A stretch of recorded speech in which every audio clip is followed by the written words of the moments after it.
We are back for the Do This Not That podcast presented by Marigold.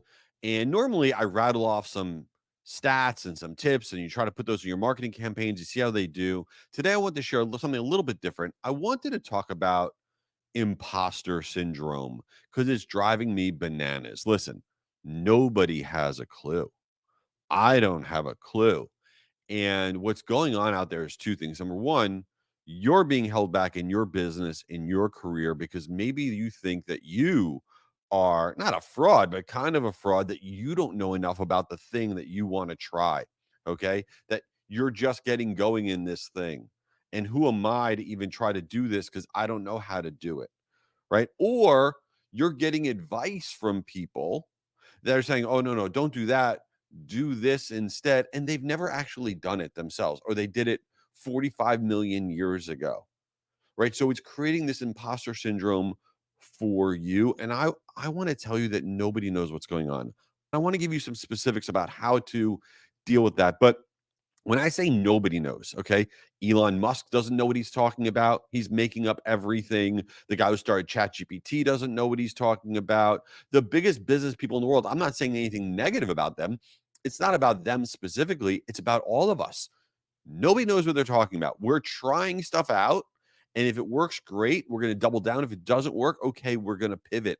And that is how it works. And you have to get really comfortable knowing that stuff is not going to work. Let's talk about, for example, Bill Gates. Bill Gates founded Microsoft. He's one of the richest dudes in the world. He's a genius, right? But he didn't get it right out of the gate. It's not like he started Microsoft and he just crushed it. That's not what happened. He had a company, okay, that he started with Paul Allen. That's the other dude who started Microsoft. It was called Traf O Data. Traf, Trafo Data. And what that company did was, you ever drive on the road and there's like a little rubber like black cord, you drive over that, and then you drive over another black cord, and they're measuring whatever the hell it is that they're measuring.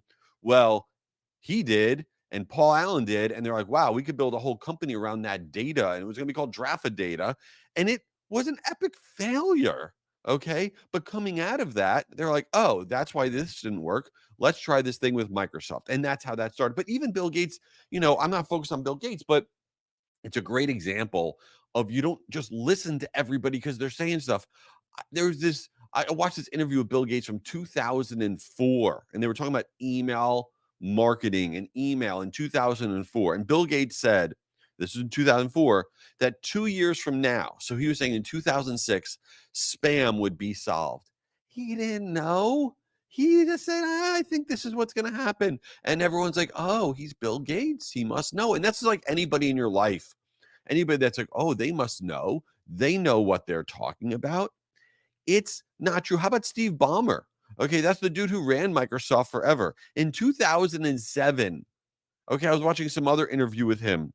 They were talking about the iPhone had just come out, and he said, there's no chance that the iPhone is going to get any significant market share. That's a quote by Steve Ballmer.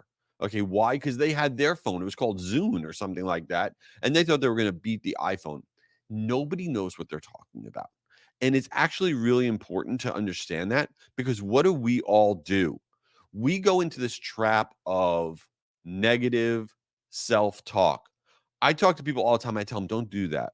They'll be like, they'll start out a conversation. Hey, listen, I don't actually know I don't know what I'm talking about here. Or I'm not really good at this. Can you help me out with this? Or I'm uncomfortable about this because I've never done it. Don't do that. Don't start out with negative self-talk, because here's the secret. Nobody actually knows. Nobody knows what's going on.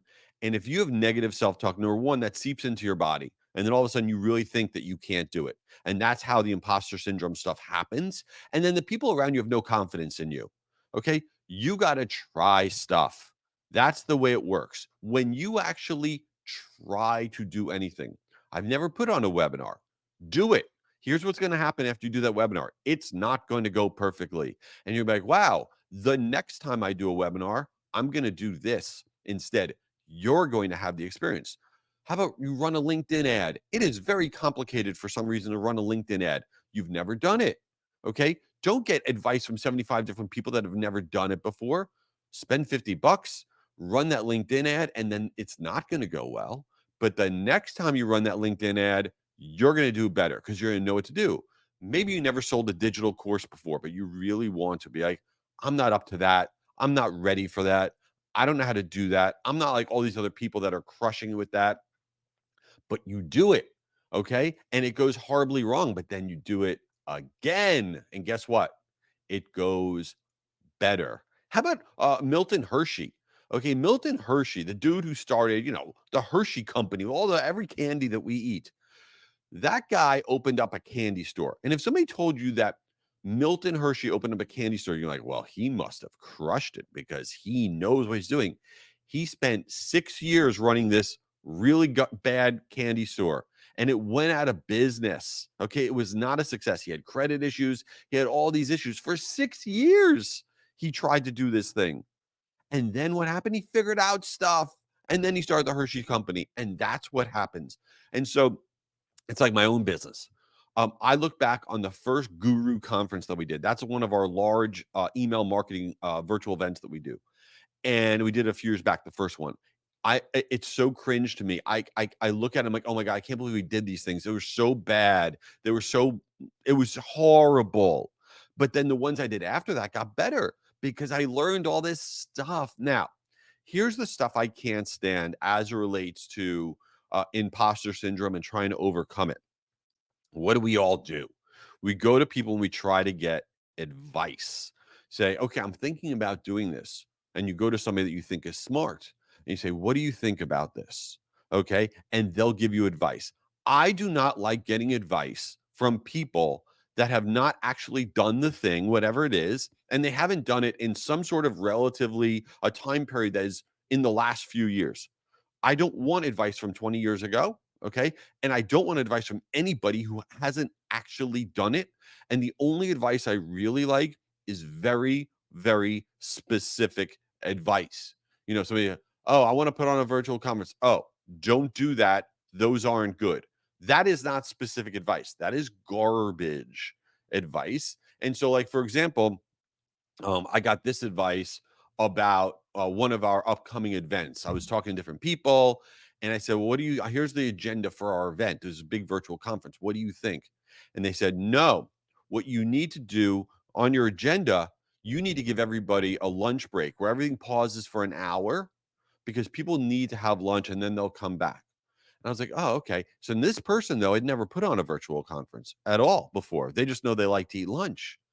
And honestly, that's the worst advice. I didn't do it because what I have learned is that if I give an hour break in the middle of a virtual conference, nobody comes back, right? But this dude had no experience and they could have hurt my business. Okay. And I can't stand that kind of advice. Now, on the flip side, I reached out to somebody that does a lot of, webinars and virtual events and things. I'm like, what's something that you do that's like a must do for you? They go, oh, you always want to have add to calendar in your emails after somebody registered. So when they say thank you for registering, you put an add to calendar button in all of your emails to get it on their calendar. Because if you don't get it on their calendar, we've learned that they're not going to show up. I was like, oh, that's really useful. You do this a lot. You've tried this. And when you didn't do it, it didn't work. But then you changed something and you did this. I go, this type of specific advice is exactly what I care about. So everybody has imposter syndrome. I do. I think I'm a fraud at podcasting. I think I'm a fraud at doing events. I think I'm a fraud at everything. Not a fraud, but I think that I don't know what I'm doing. Nobody knows what they're doing. Just go and try it and then you will get better. And I know this is a different kind of episode, but it just drives me bananas. People are just holding themselves back. All right. Before we get into since you didn't ask, which is the crazy part of this podcast, I want you to know this podcast is presented by Marigold. Marigold is my email sending platform.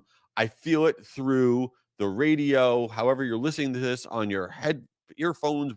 What are those? You don't like your email sending platform. Marigold is better. I promise you, whether you're business or consumer, they'll roll up a sale through My Emma, Live Clicker, or Cheetah Digital. And I asked them for a special offer and they hooked it up for the listeners of this show. You can get 50% off of Emma. That's crazy. That's one of their best platforms. Or you can get your implementation fee waived. All you got to do is go to jayschwedelson.com/save, SAVE, and you can get access to this offer. jayschwedelson.com/save. I am telling you, you don't have to have a bad email signing platform. Check them out. Check them out. All right, let's get into since you didn't ask. Speaking of imposter syndrome and all this different type of stuff, and this is so bad. This whole thing is like a rant. I don't know what's wrong with me. We need to stop. Everybody lies to each other. So a buddy of mine's wife started up this little clothing company, and that's great. I'm very supportive of everybody should go out there and do their thing or whatever. I don't know if this happens to you, but whenever somebody in like your universe, outside of like your work or whatever, they start up a company of some kind, some little company. Somebody else was selling some sort of perfume thing, all these different little companies. What happens is we all lie. So my buddy's wife starts his company where they're selling clothing. To me, it's like she's like bedazzling clothing. I don't really understand it. Whatever. Hopefully they're not listening. And then he's like, "Hey, dude, can you support this thing? Whatever. Can you buy whatever?" And I'm like, "Okay, fine." And then I see it online. Everyone's like, "Oh my God, way to go with your company. You're crushing it." And all the friends are buying the thing that she's selling. Okay. And she now thinks, "Whoa, I got a business over here because look at everybody buying this stuff and they're telling me how great it is. Everyone's giving me this feedback. This is the greatest thing. Like, oh my God, you're doing this quality is so good. I'm going to tell all my friends." Everyone's full of it.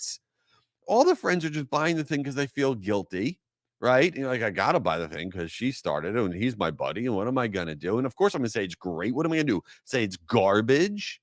That's not cool. And now she is running around thinking that she has a viable business that she's going to pour money into and do whatever. We need to stop.